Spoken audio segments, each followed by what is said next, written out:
क्या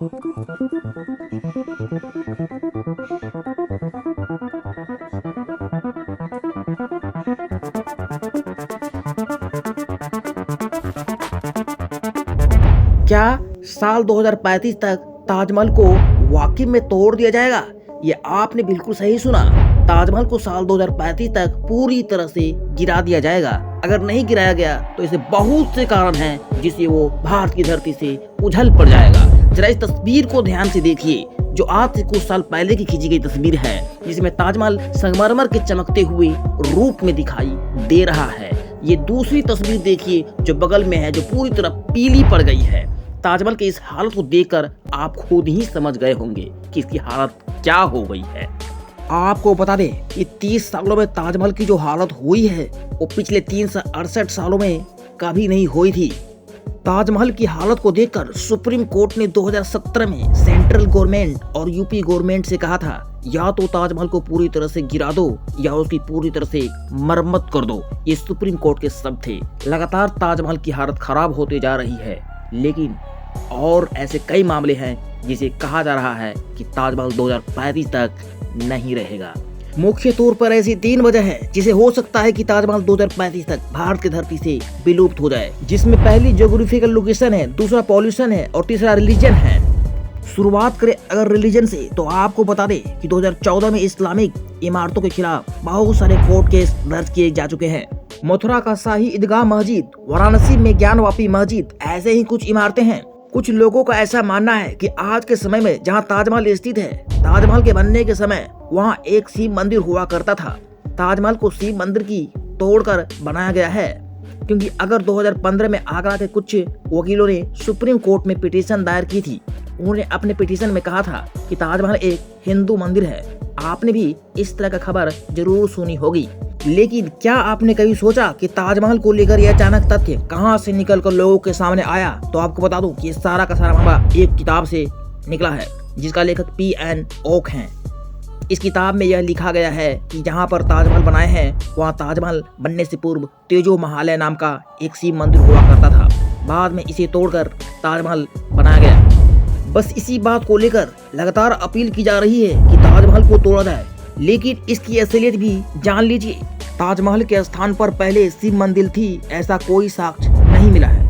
असल में ताजमहल की कहानी कुछ ऐसी है कि 400 साल पहले ताजमहल खड़ा हुआ है। वह जगह राजपूत राजा जयसिंह की हुआ करती थी, लेकिन शाहजहां की सरकार ने इस जमीन को खरीदने के लिए कीमत चुकाई। शाहजहां ने जमीन के बदले राजा जयसिंह को आगरा में 3 हवेलियां भी दी, जो दस्तावेज में उल्लेखित है, जिससे यह साबित होता है कि शाहजहां ने ताजमहल वाली जमीन की पूरी कीमत चुकाई थी। वही राजा जयसिंह ने कभी इस जगह पर कोई शिव मंदिर नहीं बनाया था, ऐसा वर्णन है दस्तावेजों में। सिर्फ एक किताब को लेकर लोग इस 7वें जुए को गिराने में लगे हुए हैं।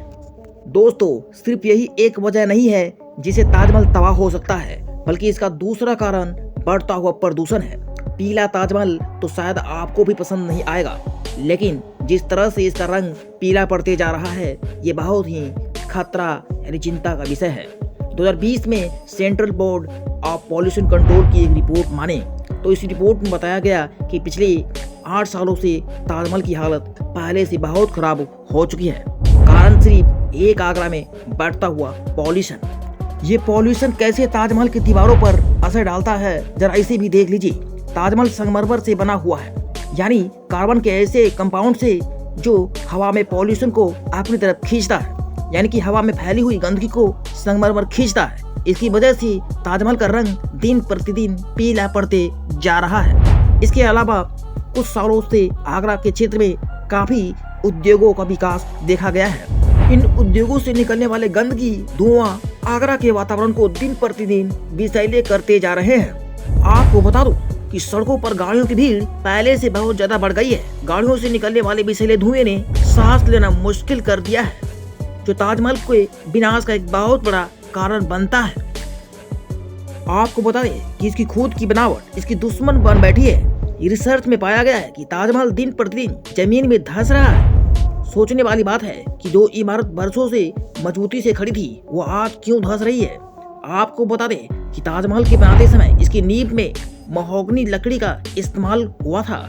महोगनी ऐसी लकड़ी होती है जिसे जितना पानी मिलता है वह उतना ही मजबूत बनती है। इसी वजह से ताजमहल की नींव को महोगनी लकड़ी से बनाया गया था, ताकि यमुना से मिलने वाला पानी इसकी नींव को हमेशा मजबूत बनाए रखे। लेकिन पिछले कुछ सालों से यमुना नदी का पानी दिन प्रतिदिन घटता जा रहा है, जो ताजमहल के लिए सबसे बड़ी समस्या है। अब इसकी नींव को उतना पानी नहीं मिल रहा जितना शुरुआती दौर में मिलता था। इसकी वजह से इसकी नींव दिन प्रतिदिन कमजोर होते जा रही है और ये जमीन में धंसता जा रहा है। वही वह शहर आगरा जहाँ यह ताजमहल है, ये साल में एक बार भयानक तूफान का सामना कर ही लेता है। मई 2020 में इसी तरह से आगरा में एक भयानक तूफान आया था, जिसकी वजह से ताजमहल की छत की रेलिंग पूरी तरह से बर्बाद हो गई थी, जो ताजमहल के लिए एक संकट ही था। अगर आप इन सारे कारणों से देखें तो वाकई में ताजमहल को गिरा देना चाहिए। आपको बता दें कि यह एक कंसेप्ट है, एक कंसेप्ट जो आज से कई साल पहले अंग्रेजों ने भी आजमाया था। बात उस समय की है जब ईस्ट इंडिया कंपनी जंग लड़ते लड़ते पूरी तरह बर्बाद हो चुकी थी। कंपनी में पैसों की अकाली पड़ गई थी। उस समय के गवर्नर लॉर्ड विलियम बेंटिंक थे, जो पैसों की कमी को दूर करने के लिए एक अजीबो तरकीब लगाई। जनरल ने ताजमहल को भद्दा कहा। जी हाँ, भद्दा। असल में ये उनकी सोच ताजमहल को बेचना था, ताकि उनको धन की प्राप्ति हो जाए। लेकिन बेचारा बेंटिंक का इस प्लान का विरोध उन्हीं के लोगों ने कर दिया। ताजमहल तो बच गई, लेकिन इन्होंने लाल किले के कुछ पिलर्स को बेचकर अपनी पैसों की भूख को मिटा डाली। इसके लिए इन्होंने लाल किले के कई खंभों को, पिलर्स को बेच डाला। ये पॉल्यूशन, ज्योग्राफिकल रीजन का बहाना बनाकर क्या ताजमहल को गिराना चाहिए?